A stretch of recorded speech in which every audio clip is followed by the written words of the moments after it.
एक दिन मेरी नज़र एक बूढ़ी औरत पर पड़ी जो कचरे के ढेर से खाना चुनकर खा रही थी। मुझे उस औरत पर बहुत तरस आया और मैं उसे घर ले आ गई। मैंने घर में खीर बनाई थी।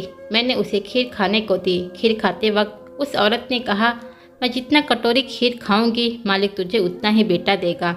उस औरत की बात सुनकर मैं बहुत खुश हो गई, पर उस औरत ने 5 कटोरी खीर खा ली और मुझे दुआ देकर चली गई। 7वें महीने बाद मेरे पेट में पेट दर्द होने लगा। डॉक्टर के पास गई तो डॉक्टर ने कहा डिलीवरी का टाइम हो गया है। डॉक्टर मुझे लेबर रूम में लेकर गई, लेकिन अपने बच्चों को देखते ही मेरे होश उड़ गए, क्योंकि मेरे चारों बच्चों के साथ कचरे वाली का मेरा नाम निशा है। कुछ महीने पहले ही मेरी शादी हुई थी। मेरे पति एक स्कूल टीचर थे। जिंदगी खुशहाल थी, मगर मैं अपने पति मोहित को समझने में अभी नाकाम थी। वे पैसा अच्छा कमाते थे, अच्छे से रहते थे, मगर बच्चे का नाम सुनते ही भड़क उठते थे। जबकि मेरी ख्वाहिश थी कि मेरी शादी के कुछ दिन बाद ही मालिक मुझे बच्चा दे दे, क्योंकि मैंने लोगों से सुन रखा था कि औरतों के कदम ससुराल में तभी मजबूत होते हैं जब उसकी कोख में कोई बच्चा आ जाए। मेरे ससुराल में सास ससुर नहीं थे, तो जेठ और उनकी 2 पत्नियां थीं। सब अपनी अपनी ज़िंदगी में मग्न थे। उनको इस बात से कोई फ़र्क नहीं पड़ता कि मुझे बच्चा हो या ना हो, मगर मैं अपने पति के दिल में जगह बनाना चाहती थी। लेकिन मोहित औलाद के नाम से ही भड़क जाते थे। एक दिन मैंने मोहित से पूछ लिया कि वह ऐसा क्यों चाहते हैं, तो उन्होंने बड़ी तेज़ नज़रों से मुझे घूरते हुए कहा, निशा एक बात कान खोल कर सुन लो, न मुझे आज औलाद की ज़रूरत है और ना ही कभी थी। अगर तुम बिना औलाद के मेरे साथ रह सकती हो तो अच्छी बात है, नहीं तो तुम मुझे छोड़कर जा सकती हो। मैं मोहित के बातें सुनकर रोने लगी थी। मैंने कहा, अभी हमारे शादी को वक्त ही कितना हुआ है जो आप मुझे छोड़ने की बात कर रहे हैं। मोहित मुझे रोता देखकर परेशान हो गए थे।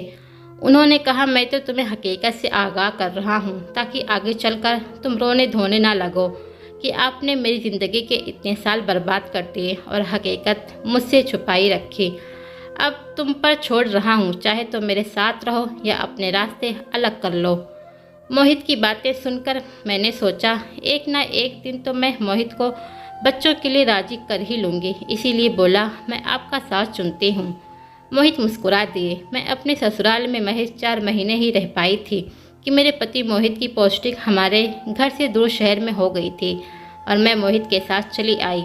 यहाँ आते ही मेरे पति का रवैया कुछ बदल सा गया था। हर घड़ी किसी गहरी सोच में डूबे रहते, ना ही हंसते थे और ना ही कोई बात करते थे। उनके इस रवैये से मैं हैरान थी। हम एक अनजान जगह पर आए थे। मुझे अपने पति के साथ की ज़रूरत थी। मेरा दिल यहाँ पर बिल्कुल भी नहीं लगता था। ऐसे में हम दोनों पति पत्नी एक दूसरे का सहारा बनते, पर मोहित तो मुझसे बात तक करना छोड़ दिए थे। मैं उनसे कुछ पूछती तो वे बस हूँ और हाँ में जवाब दे देते। उनके अंदर अजीब से बदलाव आ गए थे। एक रात तो मेरी आंखें उनकी चीखने से खुली थी। मैं घबरा ही गई थी। मोहित बच्चों की तरह विलक विलक कर रो रहे थे। मैंने पूछा, मोहित आपको क्या हुआ है? उन्होंने कहा, बुरा सपना देखा है, इसीलिए डर गया हूँ। फिर वह मेरा हाथ पकड़कर सारी रात रोते रहे। मोहित का ये रूप देखकर तो मैं एकदम घबरा ही गई थी। सुबह हो गई थी तो वे बिल्कुल नॉर्मल थे, जैसे रात में कुछ हुआ ही ना हो। मैंने उनसे पूछा कि मोहित रात में आपको क्या हुआ था? तो उन्होंने कहा, कुछ नहीं हुआ था, तुम इस मामले में ज़्यादा परेशान मत हो।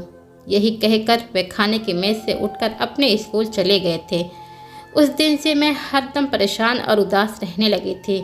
इनका ट्रांसफ़र हुए कुछ ही हफ्ते हुए थे। नया स्कूल था, इसीलिए मेरे पति को बहुत ज़्यादा मेहनत करनी पड़ती थी। वे उस स्कूल वापस आते तो थके होते थे, आराम करने चले जाते और फिर गहरी सोच में डूबे रहते और अक्सर रातों को भी चीख चीख कर रोते। इस तरह के तनाव वाले माहौल में मैं डिप्रेशन का शिकार होती जा रही थी।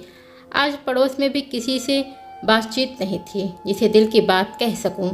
मैं बहुत अच्छी खीर बनाती थी। मैंने सोचा, खीर बनाकर कुछ आस पड़ोस के लोगों को दे आती हूँ, थोड़ी जान पहचान भी हो जाएगी और यहाँ पर रहना आसान भी हो जाएगा। इसीलिए बड़े बर्तन में मैंने खीर बनाई और खीर कटोरी में रखकर ट्रे में सजाकर अभी लोगों के घर जाने के लिए घर के दरवाजे के बाहर आई थी। तभी मेरी नज़र कचरे के ढेर पर पड़ी, जहाँ पर एक औरत खाना चुन चुन कर खा रही थी। उसे देखकर मेरे हाथ कांपने लगे, आंखों से आंसू निकल पड़े। न जाने उस औरत की क्या मजबूरी थी जो गंदगी के ढेर से खाना चुनने पर मजबूर हो गई थी। मैंने अपने आंसू पोंछे और उस औरत के पास जाने लगी, मगर मैं ये नहीं जानती थी कि उस औरत से मिलने के बाद मेरी ज़िंदगी ही बदल कर रह जाएगी। मैं कचरे के ढेर के पास पहुंची तो वह औरत मुझे देखकर चौंक गई। उसकी आंखों में एक अजीब सी चमक थी। फिर वह मेरे हाथों को देखने लगी। मैं बोली, माँ जी, आपको भूख लगी है। मेरी बात सुनकर वह रोने लगी और बोले, तुम कौन हो जिसने मुझे इस मोहल्ले में देखकर नज़रअंदाज नहीं किया, बल्कि माँ कहकर साथ बुलाया है। उस औरत के कपड़े बहुत ही गंदे थे। मैं बहुत ही सफाई पर ध्यान रखने वाली औरत थी। मुझे गंदगी से घिन आती थी, मगर न जाने मुझे क्या हुआ था कि मुझे उस औरत से घिन नहीं आई, बल्कि मैं उसका हाथ थामकर अपने साथ अपने घर ले आई। मैं अलमारी से एक अच्छी सी साड़ी निकाली और उस औरत को पकड़ा दी।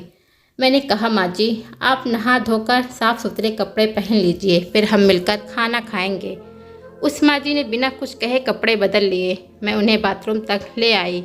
आधे घंटे बाद जब वह माँ जी नहा धोकर आई तो बहुत बेहतर लग रही थी। मैंने कहा, मैंने घर पर आज खीर बनाई है। मेरी बात पर मुस्कुरा दी और कहने लगी, जितनी कटोरी खीर खाऊंगी मालिक तुझे उतने ही बेटे देगा। उसकी बात पर मैं हंस पड़ी थी।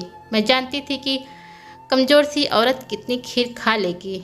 मैंने एक कटोरी खीर माँ जी के सामने रखी तो वे बड़े चाव से खाने लगे और जल्दी से अपनी एक कटोरी ख़त्म करके मुस्कुरा दी।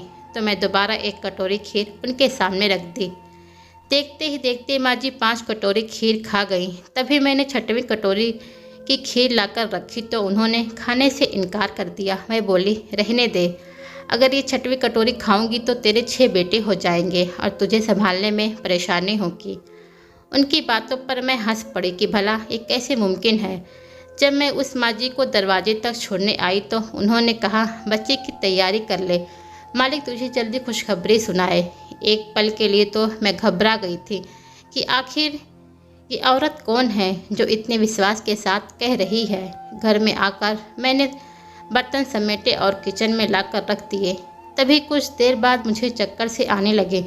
तबीयत भी भारी भारी लग रही थी। मैंने तुरंत मोहित के पास फ़ोन करके उन्हें अपनी तबीयत के बारे में बताया तो वह घबरा कर जल्दी से घर आ गए और मुझे जल्दी से डॉक्टर के पास ले गए। और डॉक्टर की बात सुनकर मैं और मोहित दोनों दंग रह गए थे। डॉक्टर ने कहा, मुबारक हो, आप माँ बनने वाली हैं। मैं और मोहित एक दूसरे को देखते ही रह गए थे। मैं तो बहुत खुश थी, लेकिन मोहित कुछ परेशान से दिख रहे थे। अस्पताल से वापस आते वक्त मैंने मोहित से पूछा कि लगता है आप इस खबर से खुश नहीं हैं। आपको देख के लगता है कि मेरे बच्चे को बाप का प्यार मिलेगा भी कि नहीं। मेरी बात पर वह खामोश थे। अब इतना हो गया था कि वह वक्त पर घर आते थे। वह मेरे लिए फ्रूट वगैरह भी लाते थे और बहुत ख्याल भी रखते थे।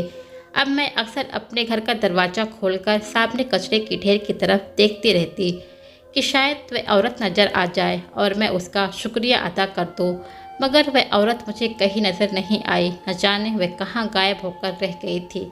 आजकल मोहित नींद में फिर से बेचैन रहने लगे थे। एक रात तो फिर से चीखने लगे थे। मेरी आँख खुली तो वह फिर फूट फूट कर रो रहे थे। ये सब देखकर मैं घबरा गई थी कि न जाने मेरे अच्छे भले पति को क्या हो गया है। मैंने कहा, मोहित, आप मुझे बताएं कि आपको क्या हुआ है। मेरी बात सुनकर वह रोते हुए कहने लगे, आजकल मुझे अपनी माँ की बहुत याद आती है। निशा, तुम्हें तो पता ही है कि मैं अपने भाइयों में सबसे छोटा हूँ। मैं 8 साल का था जब माँ मर गई थी। मैं उनके साथ बहुत अटैच था।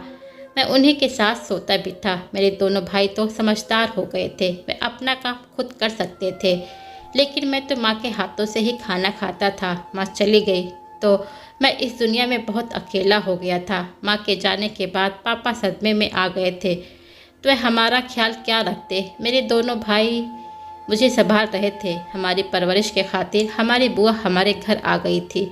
तुम जानती हो निशा, मुझे इस दुनिया में सबसे ज़्यादा किससे नफ़रत है? अपनी बुआ रमा से। मैं इसीलिए अपना बच्चा नहीं चाहता था कि अगर तुम्हें कुछ हो गया या तुम मुझे छोड़कर चली गई तो हमारे बच्चे अनाथ हो जाएंगे। एक और मोहित अपनी माँ के बिना अनाथ हो जाएगा। मोहित तो बस रोते जा रहे थे। मैंने उन्हें दिलासा दिया। सुबह होते ही मोहित स्कूल जाने लगे। तो मैंने उन्हें कुछ सामान लाने को कहा तो वह इतने सारे सामान की लिस्ट देखकर हंस पड़े थे और कहने लगे, लगता है किसी की दावत करने का इरादा है। मैं इस बात को टाल दिया, पर आज स्कूल से छुट्टी लेकर जल्दी आ गए थे। मैं पूरा घर चमका चुकी थी और चटाई भी बिछा चुकी थी। मैं चाहती थी कि मोहित की माँ की शांति के लिए छोटी सी पूजा करवाकर कुछ लोगों को भोजन करवा दूँ। जब मोहित घर आए तो ये सब देखकर पूछने लगे, ये सब क्या है निशा? मैंने कहा, आपकी माँ की आत्मा की शांति के लिए कुछ लोगों को भोजन करवाना चाहती हूँ। मेरी बात सुनकर मोहित के आंखों में खून उतर आया। गुस्से में बोले, निशा, तुम ये सब सजा कर बैठी हो। तुमने मेरे जज्बातों को ठेस पहुँचाई है। इतना कहकर मोहित मुझे एक थप्पड़ मारा। मैं संभाल ना सकी और सोफे पर जा गिर पड़ी। मोहित घर की चीज़ें तोड़ने लगे थे, जबकि मेरे पेट में तेज दर्द होने लगा था। अभी तो मेरा 7वां महीना ही चल रहा था। मेरी तबीयत को देखकर मोहित घबरा गए और मुझे जल्दी से अस्पताल लेकर गए। डॉक्टर ने जब मेरा चेकअप किया तो बोले कि डिलीवरी का वक्त हो गया है। डॉक्टर मुझे लेबर रूम में लेकर गए। ऑपरेशन के 3 घंटे बाद जब मुझे होश आया तो मैं डॉक्टर से अपने बच्चों के बारे में पूछा। मोहित भी सामने ही खड़े थे, मुझे बड़ी अजीब नज़रों से देख रहे थे। मैं डर गई और घबरा कर पूछने लगी, मोहित, अगर मेरे बच्चे को कुछ हो गया तो मैं सारी ज़िंदगी आपको माफ़ नहीं करूँगी। डॉक्टर आगे बढ़कर बोली, रिलैक्स निशा, आप मेरे साथ चलो। फिर वह मुझे सहारा देकर आईसीयू तक लेकर गई तो वहाँ पर मेरे 5 बच्चे आईसीयू बेड पर पड़े थे। डॉक्टर ने कहा, निशा, तुमने 5 बच्चों को जन्म दिया है और ये 5 लड़के हैं।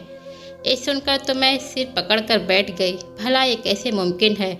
मेरे सामने उस बूढ़ी औरत की शक्ल घूम गई थी। मैं सोचने लगी कि क्या वह औरत इतनी पहुंची हुई थी कि मालिक ने उसकी दुआ को इतनी जल्दी कबूल कर लिया। मैं आंखों में आंसू लिए अपने एक एक बच्चे को देखने लगी। चौथा बच्चा देखने के बाद जब 5वें बच्चे के ऊपर नज़र पड़ी तो मैं दंग रह गई, क्योंकि उसके हाथ बिल्कुल उस बूढ़ी औरत के जैसे थे।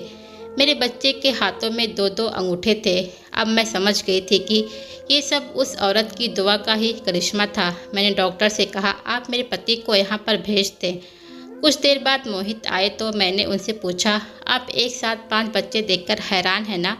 उन्होंने हाँ में सिर हिला दिया। मैंने कहा, इसके पीछे भी एक राज है जो मैं आज आपको बताती हूँ। याद है जिस दिन डॉक्टर ने हमें बच्चों की खुशखबरी सुनाई थी, उस दिन मैंने खीर बनाई थी। मैं पड़ोस में वह खीर बांटना चाहती थी, मगर जैसे ही खीर की कटोरी ट्रे में रखकर बाहर निकली तो मेरी नज़र एक औरत पर पड़ी जो कचरे के ढेर से खाना चुनकर खा रही थी। मैंने जल्दी से उस औरत को घर ले आ गई तो वह बोली कि मैं जितनी कटोरी खीर खाऊंगी मालिक तुझे उतनी ही बेटा देगा। उसकी बात सुनकर मैं हंस पड़ी कि भला ये कैसे मुमकिन है। आप इधर आएँ मेरे साथ, ये देखिए, इस बच्चे के 2 अंगूठे हैं। उस माँ जी के भी दोनों हाथों में 2-2 अंगूठे थे। मुझे 2 दिन के बाद डॉक्टर ने डिस्चार्ज कर दिया, जबकि बच्चे अभी आईसीयू में ही थे। उन्हें 1 हफ्ते बाद छुट्टी मिली थी। मैं और मोहित घर आ गए और बच्चों के लिए खरीदारी करने लगे। मोहल्ले वाले भी 5 बच्चों की मुबारकबाद देने आते थे। मोहित ने काम वाली को भी ढूंढना शुरू कर दिया था, क्योंकि 5 बच्चे मैं अकेले कैसे संभाल पाती। एक दिन यूं ही खरीदारी करके वापस आ रही थी तो मुझे अपने घर के गेट के सामने वही माँ जी बैठी नज़र आई। मैं दौड़कर उनके पास आई तो वह मुझे देखकर मुस्कुराने लगी और बोली, 5 बेटे मुबारक हो। उस माँ जी को घर ले आई तो उन्होंने कहा, मुझे बच्चे दिखा। मैंने उनसे कहा, माँ जी, बच्चे तो अभी अस्पताल में हैं। माँ जी परेशान हो गई और मालिक से दुआ करके बोली कि मैं तो सेहतमंद बच्चों की दुआ की थी। मुझे 5 के 5 बच्चे सेहतमंद ही चाहिए। एक को कुछ भी हुआ तो मैं तुमसे रूठ जाऊंगी। मैं उस औरत की बात सुनकर घबरा गई थी। न जाने वह कौन थी जो इतने रौब के साथ बात कर रही थी। मैंने कहा, माँ जी, आपकी दुआ सुनी गई, मुझे औलाद भी हो गई, पर अब आप मुझे अपने बारे में बताएं। आपके बच्चे कहाँ हैं?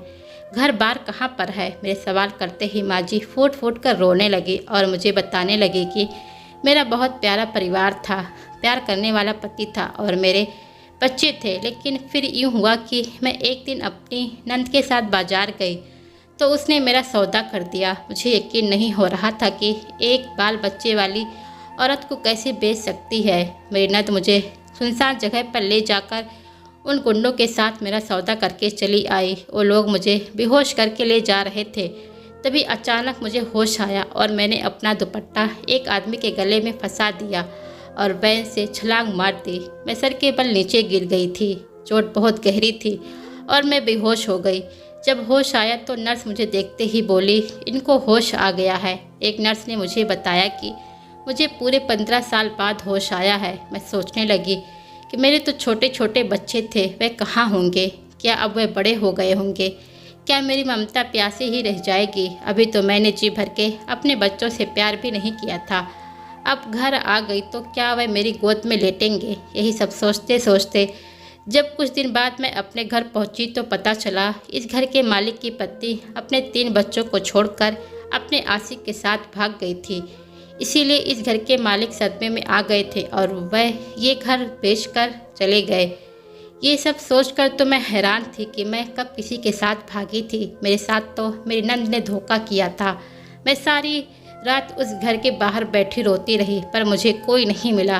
तब मैं इन्हीं गलियों में बैठकर रोती रहती थी। मेरा कोई ठिकाना भी नहीं था। मैं धड़कते दिल के साथ पूछा, माँ जी आपके कितने बच्चे थे और आपकी औलाद का नाम क्या है? माँ जी ने कहा, मेरे 3 बेटे हैं और सबसे बड़े बेटे का नाम राम, दूसरे का नाम करण और सबसे छोटे बेटे का नाम मोहित था। मोहित 3 साल का था। वह तो मेरी जान था। अचानक मेरे बच्चे कहाँ खो गए। तभी अचानक कुछ गिरने की आवाज़ आई तो मैं पीछे मुड़कर देखा तो वहाँ मोहित खड़े थे। वह भागकर माँ जी के पास आए और बोले, माँ मैं तुम्हारा मोहित हूँ। राम और करण भाई भी ठीक है। माँ जी बेयकीनी के साथ मोहित को देख रही थी। फिर वे दोनों लिपट कर रोने लगे थे। मोहित ने कहा, निशा मुझे तो बचपन से यही बताया गया था कि मेरी माँ किसी के साथ भाग गई है, इसीलिए मैं अपनी माँ से नफरत करता था और उस दिन मैंने इसीलिए तुम पर गुस्सा किया था क्योंकि मुझे मालूम था कि मेरी माँ तो जिंदा है। बस मैं ये सब तुमसे इसीलिए छुपाया था कि तुम मेरी माँ के बारे में ये सब जानकर क्या सोचोगी।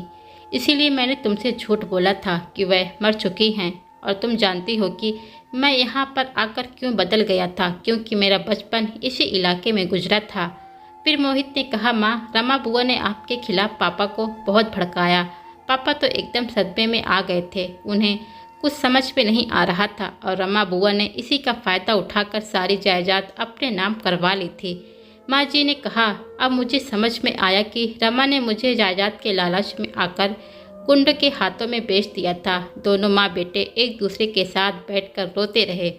कुछ दिन बाद बच्चे घर आ गए तो माँ 2 वाले अंगूठे बच्चे को देखकर हंसी और बोली, दादी का निशान उसने चुरा लिया। मोहित ने फ़ोन करके अपने बाकी भाइयों को भी बुला लिया। वह सब अपनी माँ से मिलकर बहुत खुश हुए।